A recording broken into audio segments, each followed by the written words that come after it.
நெல்லை காங்கிரஸ் நிர்வாகி ஜெயக்குமார் மரண வழக்கை சிபிசிஐடிக்கு மாற்றி டிஜிபி சங்கர் ஜிவால் உத்தரவிட்டுள்ளார். கூடுதல் விவரங்களை செய்தியாளர் ராஜா வழங்க கேட்கலாம். வணக்கம் ராஜா, விவரங்கள்.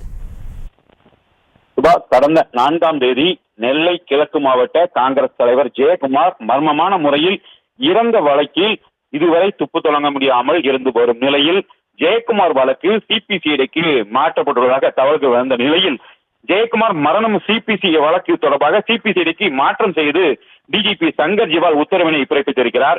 கடந்த 20 நாட்களாக இந்த வழக்கு குறித்து தீவிர விசாரணை நடந்து வருகிறது. தொடர்ந்து தற்போது நடந்து வந்த சூழலிலும் தற்போது இந்த வழக்கை சிபிசிஐடிக்கு மாற்றம் செய்திருக்கிறார்.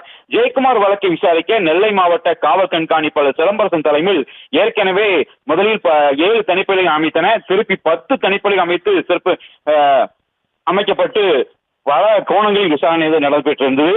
மறுபடியும் 12 தனிப்படைகள் அமைக்கப்பட்டு விசாரணையை தொடர்ந்து அவருடைய மகன் மற்றும் வீட்டு வேலைக்காரர்கள், உறவினர்கள் உட்பட அனைவரிடமே தீவிர விசாரணையை மேற்கொண்டு வந்தனர். 20 நாட்கள் ஆகியும் துப்பு தொடங்க முடியாமல் தனியில் வந்த நிலையில் இன்றைய தினத்தில் டிஜிபி சங்கர் ஜிவால் உத்தரவை பிறப்பித்திருக்கிறார். சிபிசிஐடிக்கு மாற்றம் என பிறப்பித்திருக்கிறார்.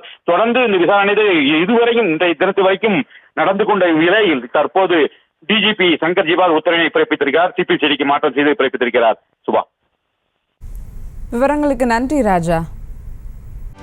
செய்திகளை உடனுக்குடனும் துல்லியமாகவும் தெரிந்து கொள்ள சப்ஸ்கிரைப் பண்ணுங்க.